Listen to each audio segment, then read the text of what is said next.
C'est parti. Bonjour à tous. Nous nous retrouvons donc aujourd'hui pour vous exposer un webinaire sur la finance durable, découvrir ses enjeux.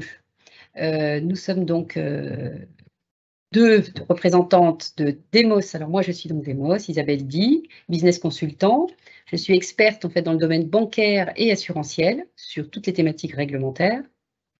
Et Enrica d'Etifinance. Oui, bonjour, Enrica Bruna, consultante en finance durable chez Etifinance, qui est une agence de notation ESG des petites et moyennes entreprises et en plus une agence de conseil en finance durable pour les investisseurs et pour les corporates. Très bien.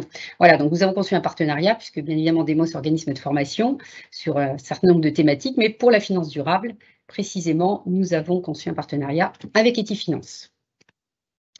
Voilà, donc ça, ce sont donc les différentes thématiques que nous allons aborder dans ce webinaire. Alors, petite précision pour les questions, nous avons conservé un petit quart d'heure pour la fin, pour vous permettre de poser les questions que vous souhaitez. Et donc, dans le Q&A, vous pouvez poser vos questions. Donc, on démarre effectivement avec la notion de finance durable. Qu'est-ce qu'il faut entendre par finance durable? Merci beaucoup, Isabelle. Alors, on part du début et on parle d'un terme qu'on entend de plus en plus souvent, mais qui est relativement nouveau. C'est-à-dire, on a entendu parler de finance éthique, on a entendu parler de finance responsable et aujourd'hui, on entend de plus en plus parler de finance durable. Mais qu'est-ce la finance durable? C'est une finance qui repose sur une vision à long terme du financement et autrefois plutôt éthique, donc une finance qui reposait plutôt sur des critères moraux. Aujourd'hui, la finance durable est véritablement une finance qui cherche à concilier d'un côté la performance économique et de l'autre les impacts sociaux et environnementaux positifs en finançant des organisations privées qui sont donc mieux-disantes et qui contribuent activement au développement durable. Sur l'écran, vous voyez 3 concepts fondamentaux pour arriver à la définition à part entière de la finance durable. Le premier est le développement durable, un terme qui a été, on va dire, conçu, défini lors du rapport Brundtland de 1987. Une définition qui peut parler à beaucoup de monde, qui est très connue, qui est donc un développement qui répond aux besoins du présent, sans compromettre la capacité de générations futures à les pondre l'heure, et qui nous parle d'autant plus, même s'il a été développé dans les années 80, aujourd'hui, avec tous les événements qui nous concernent, et notamment avec le changement climatique.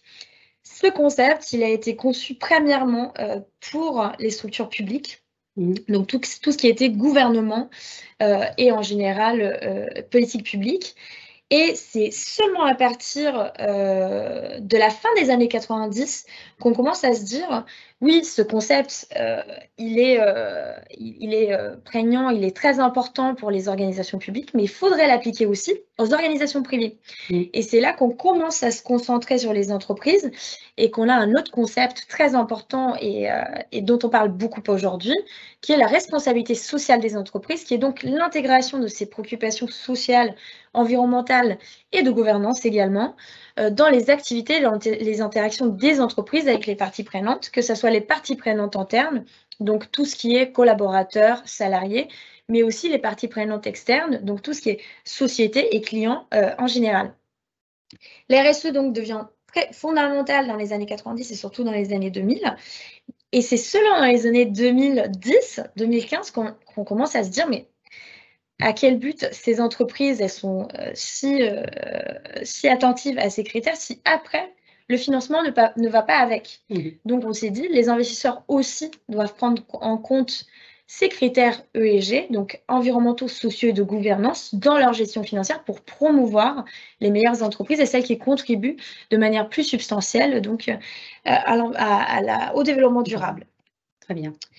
On passe donc à quelque chose qui a été très important dans les années 2000 et notamment en 2015 pour cette nouvelle conception du développement durable, notamment appliquée aux entreprises et aujourd'hui appliquée à la finance, qui sont les objectifs de développement durable, SDGs, Sustainable Development Goals en anglais, qui sont venus en 2015 substituer les objectifs du millénaire qui avaient été développés par les Nations Unies en 2000, dans l'an 2000, et qui sont un véritable cadre de référence pour la contribution au développement durable.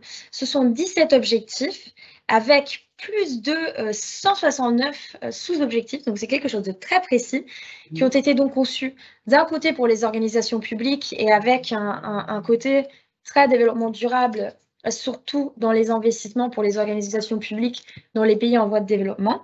Mais de l'autre côté, ils ont été totalement appropriés par les entreprises et par la finance dans un deuxième temps, qui aujourd'hui utilisent ce cadre international de référence pour les entreprises, pour définir la contribution des produits et services à ces différents objectifs. Je vous fais un exemple, pas de pauvreté, tout ce qui peut être entreprise qui a des services d'inclusion sociale.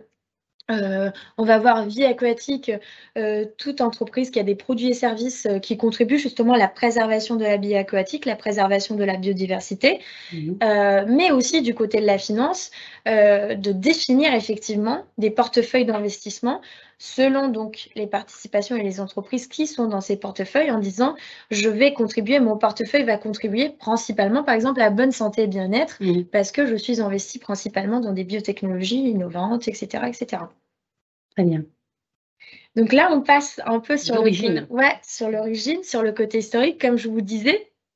On parlait auparavant, et je ne vous parle pas d'il y a longtemps, je vous parle d'il y a 20 ans, de finance éthique. Pourquoi de finance éthique? Parce qu'on va retrouver les origines de la finance durable au XVIIIe siècle et jusque même au XXe siècle avec cette empreinte religieuse, c'est-à-dire la finance durable se développe au XVIIIe siècle aux États-Unis, notamment développée par le mouvement des Quakers, et se baser justement sur la diffusion de valeurs morales telles que l'interdiction d'investir dans des valeurs jugées comme néfastes, tout ce qui pourrait être alcool, tabac, jeu d'argent, mais aussi l'armement.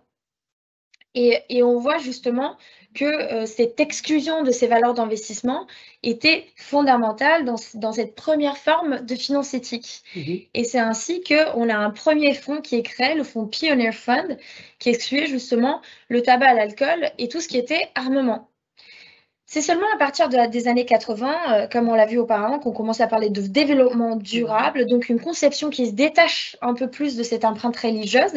Et cela aussi à cause de la multiplication de mouvements, par exemple pour la paix, les mouvements hippies, et toute cette considération du respect de l'environnement, respect des sociétés.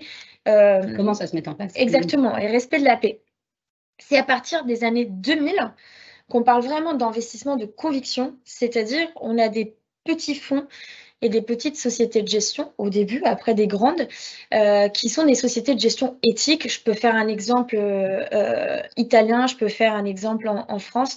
En Italie, on a la banque éthique, Etica, qui vient se créer, qui fonde vraiment son investissement sur l'intégration de ces critères ESG et sur un investissement qu'on appelle de conviction. En France, on connaît la banque, la Nef, que je pense que tout le monde connaît, qui était très active là-dessus, mais aussi l'assureur Maïf, qui a toujours été très actif sur l'intégration des critères environnementaux et sociaux. Et c'est seulement en 2010 que cette intégration des critères ESG dans l'investissement, donc la prise en considération des critères environnementaux, sociaux de gouvernance, devient vraiment un outil de maîtrise de risque. Donc on se dit, effectivement, ces risques environnementaux surtout et sociaux pourraient affecter la valeur de notre portefeuille. Donc, c'est un outil vraiment, l'intégration des critères ESG, de maîtrise des risques. Et à partir de 2020 et aujourd'hui de plus en plus, et on va le voir par la suite avec tout ce qui a été mis en place par les différents investisseurs, on a une quête d'impact positif. Donc, on ne cherche plus seulement à maîtriser ces risques. D'image. Exactement. Mais on a un impact positif, on cherche vraiment à avoir une contribution qui passe par ailleurs souvent par les ODD sur l'environnement et sur la société. Donc là, on va reprendre quelques notions pertinentes et du vocabulaire. Surtout employés. Exactement. On en a déjà parlé, mais les critères ESG, donc c'est un sigle international qui est vraiment utilisé par la communauté financière pour désigner les critères donc, environnementaux, sociaux et de gouvernance. Ces 3 piliers d'analyse extra-financiers et servent à justement évaluer la responsabilité sociale des entreprises vis-à-vis de l'environnement et de leurs parties prenantes. Je vous fais des exemples de critères environnementaux. Tout le monde connaît par exemple le critère, l'indicateur émissions de gaz à effet de serre. Ça, c'est un critère environnemental qu'on regarde dans des entreprises. Dans les critères sociaux, on a tout ce qui est accidentologie. Donc, accident du travail, etc., etc. Relation, par exemple, avec les parties prenantes, notamment les fournisseurs, par exemple. Pour les grandes entreprises, on sait qu'il y a beaucoup de sujets là-dessus, le traitement des fournisseurs, surtout dans les pays en voie de développement. Et les critères de gouvernance, c'est tout ce qui est conseil d'administration, féminisation du conseil d'administration aussi, indépendance des membres du conseil, voilà, toutes des choses qui nous donnent un peu la mesure dans laquelle l'entreprise est mature en termes de responsabilité sociale d'entreprise. L'engagement, alors même si le terme engagement est assez vaste de manière générale, sa définition, il veut dire quelque chose de spécifique en matière de finances durables. On l'accompagne souvent d'un adjectif, justement, qui est actionnarial. Et donc, cet engagement actionnarial désigne le fait que l'investisseur prenne position justement sur des enjeux ESG, exige de certaines entreprises qu'elles améliorent leurs pratiques dans la durée, justement sur ces critères-là. Ces démarches sont souvent structurées autour du dialogue, c'est-à-dire il y a un dialogue avec l'entreprise, un suivi sur le long terme. On va le voir plus dans le détail après, mais ce dialogue peut venir après un scandale en matière environnementale, sociale, gouvernance, donc il peut être réactif, ou peut être aussi un véritable accompagnement de l'actionnaire sur le long terme, sur des thématiques précises qu'il souhaite mettre en avant. J'en cite certaines, le changement climatique, la transition énergétique, qui concerne beaucoup d'entreprises aujourd'hui et qui nous concerne tous par ailleurs. C'est une thématique qui pourrait être un exemple d'engagement sur le long terme avec des entreprises. On a après l'investissement socialement responsable, ISR, qui est un terme très spécifique à l'État français. Donc, c'est l'investissement qui utilise la sélection best in class et l'exclusion d'une partie de l'univers d'investissement d'un portefeuille comme base justement de l'investissement et fait référence, et je répète, c'est très français, vraiment à l'intégration systématique des critères ESG dans la gestion financière. L'investissement socialement responsable fait référence aussi à un label français, qui est le label ISR, qu'on va voir après. Donc, gardez en tête ce petit détail. Et les risques en matière de durabilité, c'est justement ce dont je vous parlais avant. Donc, cette notion de maîtrise des risques pour les investisseurs. Donc, tout événement ou situation dans le domaine environnemental, social ou de gouvernance, que s'il survenait, pourrait causer un dommage important ou une incidence négative importante sur la valeur de l'investissement. Donc là, on est vraiment sur une matérialité plutôt financière. Tout à fait. Alors maintenant, on va voir effectivement comment est structurée la finance durable, de quoi sont compose-t-elle, avec les trois composantes effectivement spécifiques. Donc oui, on a trois composantes spécifiques et c'est pour ça que toute la complication de définir la finance durable vient de là, c'est-à-dire on entend parler de plusieurs choses.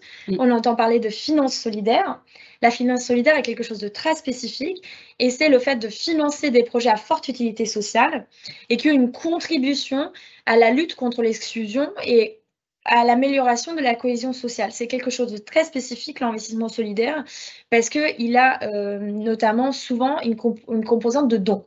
Ce qui n'est pas le cas de la finance responsable du durable et ce qui n'est pas le cas de la finance verte. C'est pour ça que c'est le type de finance qui aujourd'hui a le plus d'impact parce que justement a un penchant à renoncer à la performance financière de manière générale parce qu'il y a une composante de don. Quelques chiffres aujourd'hui.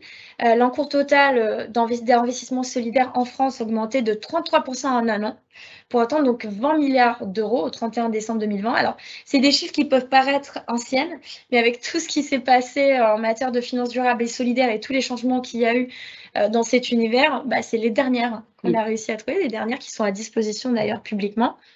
Et tout en bas, vous voyez le label de référence français pour la finance durable, qui est le label Finansol, donc finance solidaire. Alors là, après, la finance responsable, qu'on appelle responsable, notamment en France, et durable. Durable, c'est un terme qui est plus emprunté à l'Union européenne aujourd'hui, donc Sustainable Finance, responsable en France surtout. C'est donc la finance des investissements dits responsables, ISR, qui prennent en compte au maximum les critères ESG, donc comme on l'a dit avant, qui intègrent systématiquement ces critères. Sur les chiffres, alors le marché des fonds durables en France, là, il a explosé totalement. Donc, au 31 décembre 2021, on a 886 milliards d'euros d'encours. Donc 96. 96, pardon. 96, effectivement, avec une augmentation de 94% sur un an, pour un total de 1186 fonds. C'est beaucoup de chiffres, mais ouais, c'est très important. Et comme on en a parlé avant, de ce label ISR, octroyé par l'État français et labellisé par 2 labellisateurs toujours en France, on a 749 de ces fonds qui sont labellisés ISR, qui est donc un label très important, et notamment au niveau français. Mais on a aussi des fonds européens de plus en plus qui veulent se faire labelliser ISR, ce qui démontre aussi l'importance et le fait que c'est devenu une référence, et c'est par ailleurs le label d'investissement responsable le plus ancien, parce qu'il date de 2016, d'Europe, donc de l'Union européenne. Et après, la finance verte. Ouais. Et après, la finance verte qui est sur la bouche un peu de tout le monde, et dont on entend beaucoup parler. Ça fait toujours partie de la finance durable, de manière générale, mais c'est la finance des investissements avec un impact positif sur l'environnement. Elle se concentre principalement, et notamment en France, sur la transition énergétique et sur la lutte contre le changement climatique. Et les produits plus récurrents et que tout le monde connaît sont les fameuses obligations vertes, ou green bonds en anglais. Alors, les placements verts, eux aussi, ont connu une véritable explosion à partir de fin 2020. Effectivement, les assureurs français ont à peu près totalisent 113 milliards d'euros, soit 5% des actifs gérés pour eux. Et ce chiffre a une augmentation de 31% par rapport à 2019. Et en bas, vous pouvez voir donc le label Greenfin, qui est toujours un label d'État, un label très exigeant par ailleurs en matière environnementale, qui n'a pas beaucoup d'adeptes justement, ou pas encore au titre du label ISR, mais parce que justement, il est très, très exigeant. D'accord. Alors, pourquoi est-ce qu'on peut penser que la finance va pouvoir permettre de créer un monde durable? Alors ça pourrait être une question piège.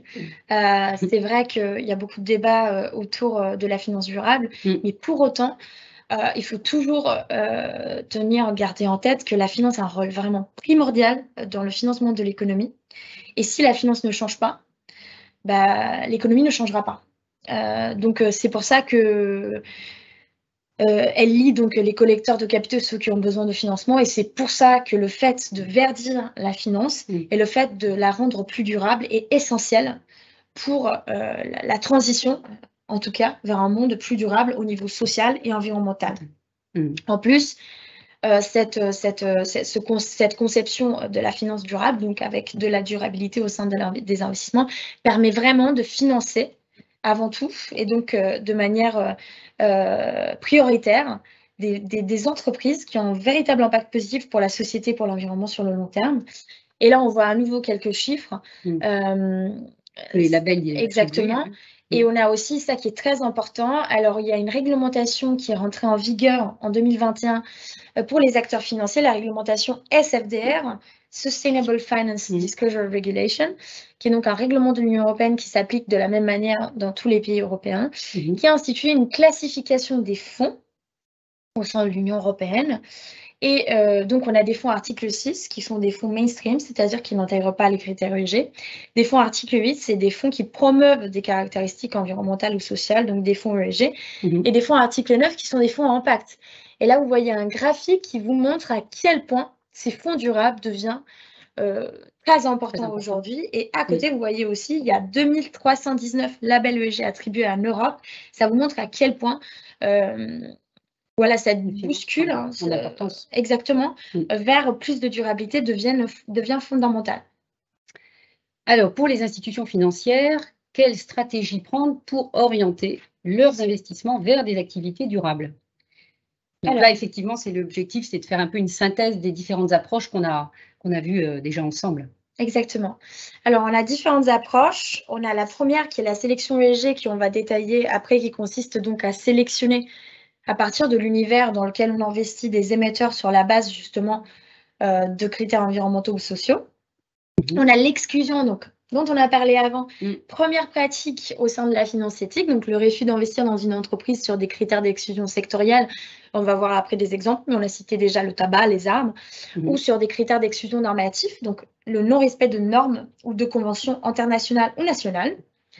On a l'investissement thématique, le fait d'investir dans des activités ou des enjeux qu'on le souhaite soutenir. Je vous fais un exemple qui est peut-être d'actualité, tout ce qui est senior economy, donc financement des solutions pour les personnes seniors.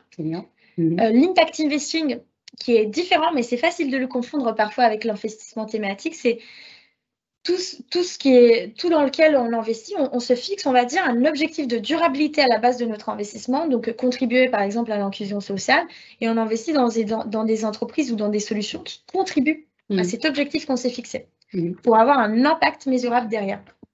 Et après, on a l'active ownership, dialogue ou engagement actionnariat, dont on a parlé auparavant, donc le fait d'améliorer les pratiques des entreprises à travers le dialogue et le vote à l'Assemblée générale.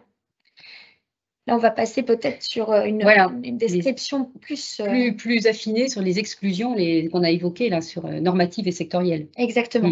Quelle est donc la distinction, donc la différence entre ces exclusions normatives ou sectorielles? Comme le nom le dit, les exclusions normatives portent sur des normes ou sur des conventions internationales. L'exemple le plus classique qu'on peut faire, c'est tout ce qui est convention d'Oslo et d'Ottawa, qui exclut par exemple les bombes à sous-munitions et tout un tas d'armes controversées terribles. Ou on peut faire aussi l'exemple des conventions de l'ILO, donc le Bureau international du travail, l'Organisation internationale du travail, donc tout ce qui règle l'interdiction du travail des enfants, l'interdiction du travail forcé, etc. etc. Pour les sectoriels, on exclut vraiment un secteur. Comme vous le voyez sur l'écran, alors vous voyez plusieurs exclusions. Il y a deux types différents et substantiels d'exclusions sectorielles. Les exclusions sectorielles anciennes, qui dérivent de convictions morales, comme par exemple l'exclusion du tabac, de l'alcool, de la pornographie, repose sur des valeurs plus morales. Ouais, exactement, des jeux de hasard. Et après, des exclusions plutôt environnementales ou de conviction. Pour les environnementales, on peut voir sur l'écran, par exemple, le charbon. Ou de conviction, tout ce qui est test sur les animaux, fourrure, ou par exemple, on a l'exemple des pesticides. C'est une exclusion qui se fait de plus en plus. Voilà, c'est environnemental et de conviction en même temps. D'accord. Alors là, c'est de donner effectivement des exemples à la fois sur des thématiques de controverse et des exemples de controverse avec les différents seuils de... Exactement. Parce qu'en fait, on peut pratiquer des exclusions et aussi sur les controverses. Mais qu'est-ce qu'une controverse? Une controverse, c'est un événement lié aux critères ESG, parce qu'il peut y avoir une controverse qui n'est pas liée aux critères ESG, qui peut impacter de manière négative une entreprise à plusieurs niveaux. Au niveau opérationnel, au niveau réputationnel, au niveau financier aussi, ce qui est très important, et juridique. On a des exemples de thématiques de controverse, ça peut être les conditions de travail, tout ce qui est liberté d'association, liberté syndicale ou le travail des enfants, tout ce qui est société. Il y a beaucoup de controverses malheureusement sur les droits humains, mais aussi sur l'égalité des chances. Donc, on sait qu'encore aujourd'hui, il y a des écarts salariaux qui existent entre hommes et femmes. Et aujourd'hui, au moins en France, par la loi Pénicaud, les entreprises de plus de 500 salariés sont contraintes de publier justement cet indice de différence entre d'écarts salariaux. Ce n'est pas le cas dans tous les pays du monde. Donc, voilà, c'est intéressant. C'est quelque chose à garder en tête. On a aussi des controverses qui sont un peu les plus répandues, malheureusement, sur l'éthique des affaires, notamment en matière de corruption, fraude ou malheureusement aussi financement du terrorisme. Des controverses sur les produits, avec des impacts sociaux et sur la santé des produits, donc impact sur les consommateurs notamment. Et enfin, des controverses de gouvernance donc, qui relèvent du droit des actionnaires ou des pratiques de gouvernance voilà, pas très correctes. Et là, on a des exemples de controverses, sachant que les agences de notation comme Etifinance et par ailleurs beaucoup d'autres agences de notation, je pense que vous pouvez connaître Vigeo, MSCI, voilà, d'autres grandes agences de notation. On note souvent une controverse de 0 à 10 ou de 0 à 5. Donc, sachant que 0, c'est le plus sévère ou 10, le plus faible. On peut avoir des échelles inversées, mais ce n'est pas important. Là, vous avez des exemples de controverses très sévères ou faibles. Et vous voyez que la plus sévère, c'est notamment la controverse qui a intéressé Boeing en 2017 avec un crash d'avion causant la mort de plus de 100 personnes. Ça, c'est clairement, ça a un impact opérationnel terrible, réputationnel, financier et juridique incroyable. Et on peut peut-être effectivement évoquer aussi le cas de Lafarge et puis et Orpea, là, plus récemment. Le cas de Lafarge en Syrie, qui était une controverse très sévère en matière de financement du terrorisme. Le cas d'Orpea est différent parce que ce n'est pas considéré comme une controverse très sévère. Si on devait l'enserrer dans des thématiques de controverse, ça serait sûrement sur les conditions de travail. Donc, pour tout ce qui est salarié, les parties prenantes intéressées étaient justement les salariés, mais surtout les clients, donc les personnes qui étaient notamment dans ces structures. Donc, ça, c'est une controverse qui a beaucoup fait de bruit, qui a été très médiatisée et qui est une controverse qui relève quand même d'une certaine sévérité. Qui a un impact majeur sur l'entreprise. Alors, la sélection positive. Donc, pour la sélection positive, on a donc la sélection négative. Premièrement, les exclusions. Après, on opère une sélection positive. On peut faire donc une sélection de meilleurs émetteurs en portefeuille, les meilleures entreprises, sur deux bases. Sur la base sectorielle, et donc on aura du best in class, c'est-à-dire on sélectionne les meilleures entreprises secteur par secteur. Donc on prend les meilleurs du retail, on prend les meilleurs du pharmaceutique, on prend les meilleurs de l'industrie aéronautique ou de la défense. Sur l'univers, si on fait une sélection des meilleurs sur l'univers, qu'est-ce qui se passe? On arrête de penser secteur et on prend les meilleurs en absolu. Qu'est-ce que cela provoque? On aura des secteurs qui seront exclus par le fait qu'ils sont plus nocifs ou qui sont plus émetteurs pour l'environnement ou pour la société. Je vous fais l'exemple de tout ce qui est énergie fossile. Bien évidemment, dans un portefeuille où on adopte une approche best in universe, on n'aura jamais les énergies fossiles. Alors que dans un portefeuille best in class, on aura les meilleurs des énergies fossiles. Si, auparavant, on n'a pas appliqué une exclusion des énergies fossiles, ce qui serait possible, et ce qui d'ailleurs se fait de plus en plus, et notamment dans les portefeuilles des assureurs. Donc, c'est quelque chose d'assez important et qui montre aussi un progrès de la part des acteurs financiers. Et il y a quelque chose qui est facultatif, c'est la sélection des émetteurs qui ont le plus progressé, c'est-à-dire on ne se concentre pas sur la note sur le moment, sur le scoring sur le moment et sur la situation photographiée de l'entreprise, mais on regarde sa progression dans les années. C'est quelque chose qui est très, très, très répandu dans l'investissement immobilier, parce que c'est un secteur dans lequel on remarque beaucoup de progrès et on commence depuis peu. Donc, on ne regarde pas forcément la photographie à l'instant T, mais on regarde la progression sur les années. Si on est passé vraiment du BTP classique à quelque chose qui s'approche de plus en plus de la considération de la performance énergétique, efficacité énergétique, etc. Là, on va choisir sur la base du progrès plutôt que sur de la photographie. Sur une certaine période et pas à l'instant T. Alors, le dialogue actionnarial. Oui, alors effectivement, c'est intéressant, on en a déjà parlé, on va passer peut-être de manière plus fluide là-dessus. Il peut être ciblé, donc comme je vous le disais avant, il peut survenir après une controverse et vise à faire évoluer certaines pratiques. Notamment, on peut penser à Orpea. Beaucoup d'investisseurs, notamment un investisseur très connu, l'a engagé publiquement, c'est Mirova, qui est un investisseur responsable très connu, a engagé publiquement Orpea pour l'inviter à faire améliorer ses pratiques et devenir par ailleurs entreprise à mission.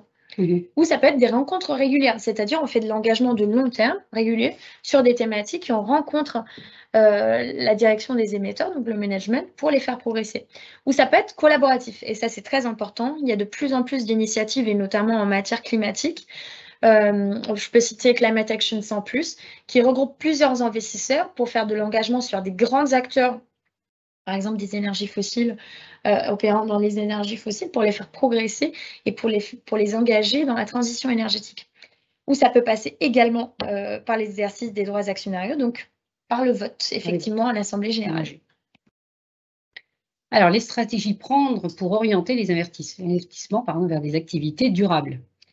Alors, pour opérer justement une entrée progressive dans l'investissement responsable, ce qu'on considère vraiment essentiel, parce qu'on se rend compte aussi en travaillant de plus en plus avec les investisseurs, mais aussi dans les entreprises, la formation est essentielle.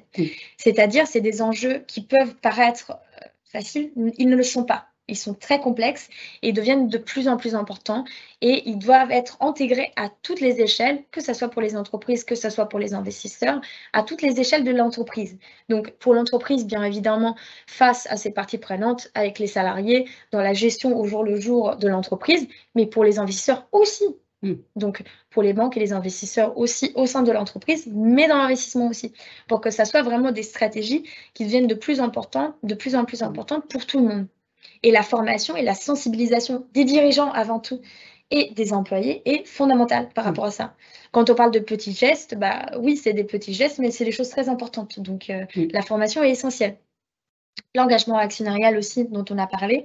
La fixation d'objectifs qualitatifs et quantitatifs, parce que quantifier, c'est important, mais qualifier aussi. Donc, nous, on promeut aussi la fixation d'objectifs qualitatifs. Ouais. Le suivi de controverse des actifs en portefeuille pour les investisseurs. L'exclusion sectorielle et normative, qui pour nous est vraiment le socle d'une stratégie d'investissement responsable. La transparence, qui est très importante, c'est-à-dire on peut ne pas être parfait aujourd'hui, mais on doit être transparent sur ce qu'on fait. Et c'est important, notamment en matière d'investissement pour tout ce qui est particulier, parce qu'après, on se retrouve aussi avec des épargnants. On a une responsabilité vis-à-vis des épargnants, au moins dans le cas des assureurs et des banques. Le reporting aussi de ce qui est effectué, donc des analyses extra-financières effectuées. Et enfin, ce qui est très important pour les investisseurs, c'est aussi la labellisation des produits durables pour confirmer que notre stratégie elle est bien ficelée et qu'elle répond à des standards très élevés en matière d'investissement durable. Alors, différence entre RSE, ISR et ESG, là aussi, c'est pour bien effectivement reprendre les différences entre ces différents sigles. Alors, il faut dire que dans le monde de la finance durable, comme vous l'aviez peut-être compris, on adore les acronymes. C'est vraiment, ils sont en plus compliqués parce qu'on a plus ou moins les mêmes lettres qui s'échangent. Donc, sur la RSE, c'est donc la responsabilité sociale des entreprises, la prise en compte du développement durable dans les activités économiques de l'entreprise, qu'elles soient sociales, environnementales, avec les 3 piliers. Donc, l'ISR, donc cet investissement socialement responsable, la prise en compte systématique des critères ESG, donc de l'évaluation RSE des entreprises dans l'investissement. Donc, c'est quelque chose qui intègre à la finance la notion de développement durable grâce à ces critères ESG. Et donc, les critères ESG, les fameux critères environnementaux, sociaux et gouvernance qui sont utilisés dans l'ISR. Je peux faire un peu plus d'exemples pour rentrer un peu plus dans le détail.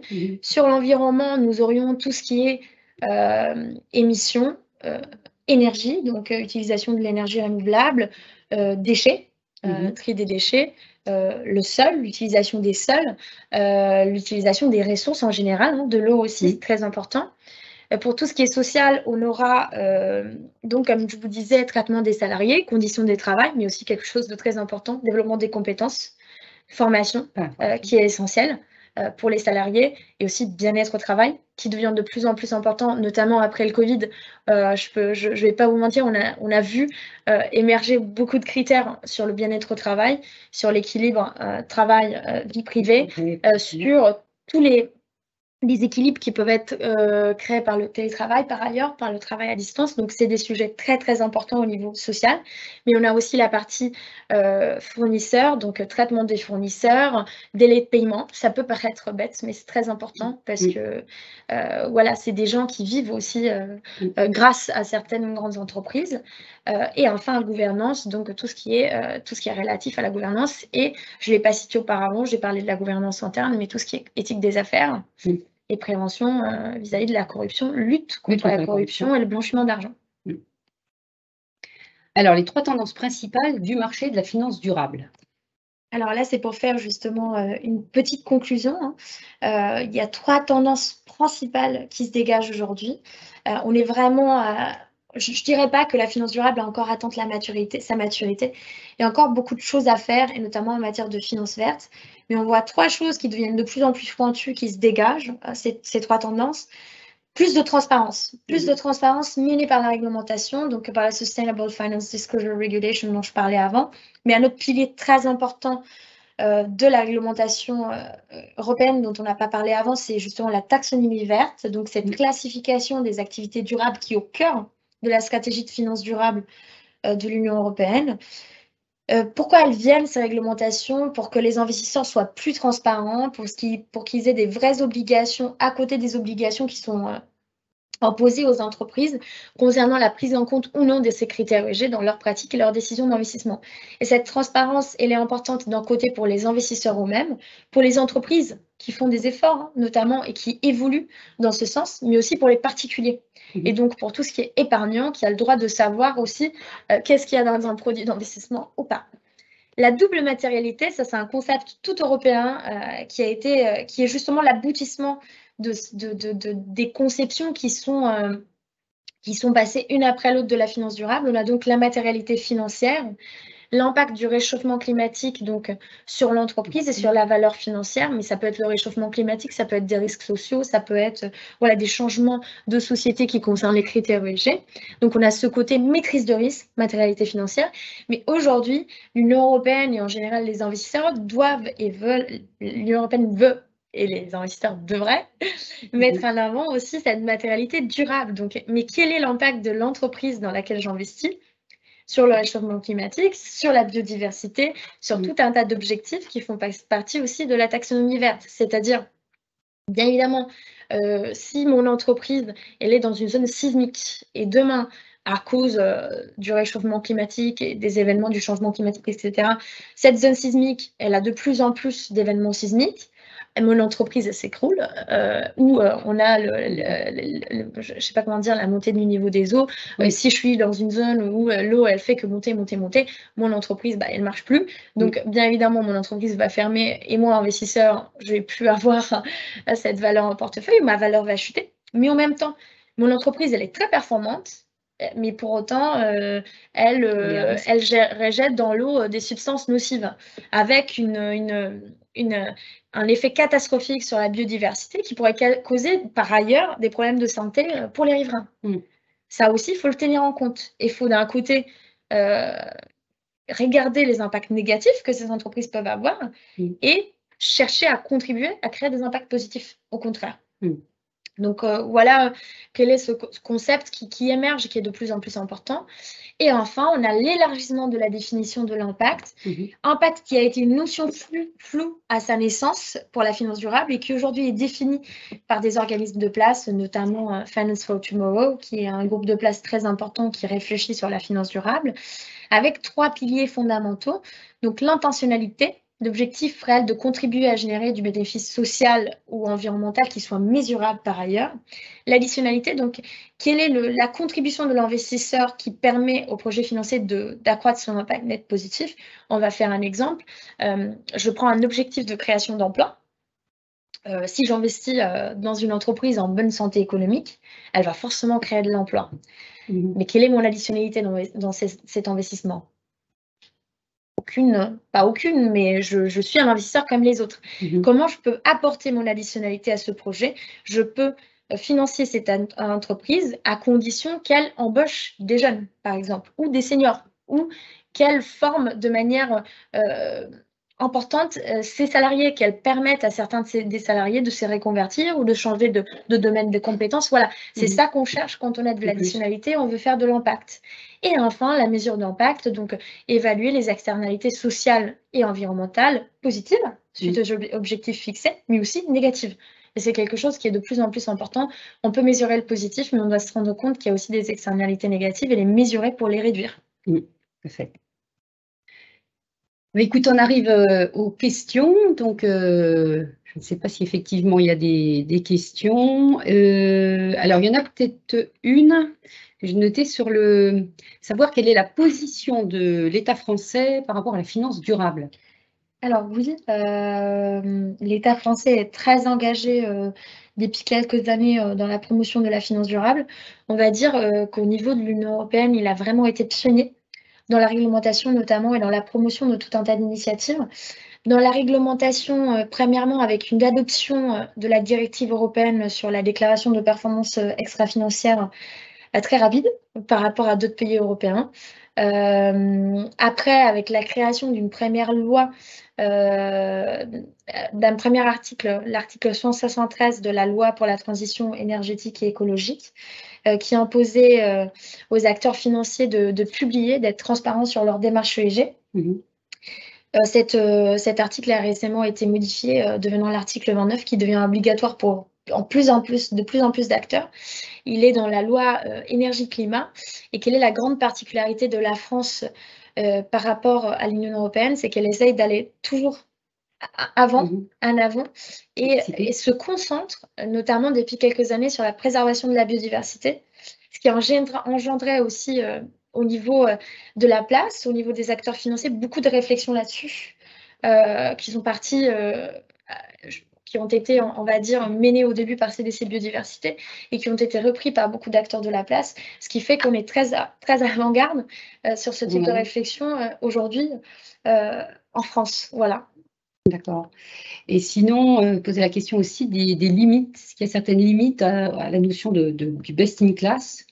Est-ce qu'on peut voir? Alors oui, je peux faire référence à un documentaire qui est sorti depuis peu sur Arte, que vous pouvez retrouver gratuitement sur Arte, qui s'appelle La finance lave plus vert, qui est un documentaire qui parle justement des limites que certaines stratégies peuvent avoir, et notamment la stratégie de best in class sans stratégie d'exclusion ciblée sur des secteurs tels que le charbon et les énergies fossiles.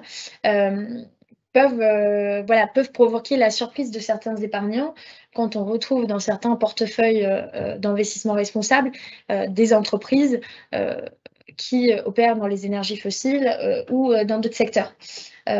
Donc c'est ça qu'il faut toujours garder en tête, c'est qu'il y a des fonds à impact. Qui ciblent des entreprises mieux-disantes de certains points de vue. Il y a certains portefeuilles ISR qui ont des grandes entreprises cotées qui pourraient être controversées par ailleurs ou avoir des impacts négatifs, effectivement.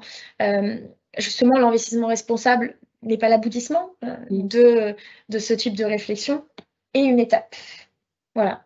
Alors, on a une question. Vous avez dit que l'ISR est très français. Qu'en est-il des autres pays? Alors, pour les autres pays, on va dire, comme je disais, la France est assez à l'avant-garde. Moi, je peux faire l'exemple de l'Italie parce que c'est mon pays et que je connais assez bien ce qui se passe en Italie. En Italie, il y a une tradition très forte de finance éthique, de par la religion catholique, par ailleurs, et par le Vatican. Il y a beaucoup de banques éthiques et en fait, on va dire, aujourd'hui, l'Italie se base plutôt sur une logique européenne et va de manière plus rapide vers l'impact, bizarrement. C'est-à-dire, on remarque que dans d'autres pays tels que l'Espagne, l'Italie, on a une course plus rapide vers l'impact parce que justement, on n'a pas eu tout ce passé ISR de best in class et d'exclusion. Donc, on va très rapidement vers des choses plus contemporaines, on va dire. Différence entre pays, on n'en a pas parlé auparavant, mais c'est quelque chose d'intéressant sur les exclusions. On peut notamment faire des grosses différences. Vous avez vu dans le graphique auparavant, il y avait une exclusion du nucléaire. C'est notamment une exclusion qui est très répandue en Allemagne. Et on peut comprendre pourquoi, au niveau des politiques publiques, en général, c'est un choix qui a été pris par l'Allemagne. Le nucléaire, c'est une exclusion que vous allez voir très peu ou pas en France. L'exclusion, ça c'est plus marrant, hein, c'est vraiment une anecdote. En France, on n'a pas forcément, comme en Italie par ailleurs, l'exclusion de l'alcool, parce qu'on a beaucoup d'entreprises par ailleurs très avancées en matière d'RSE qui produisent de l'alcool, donc du vin et des alcools forts. Je sais qu'en Angleterre, comme il y a un marché de la bière qui est très développé, on investit uniquement dans les alcools non distillés.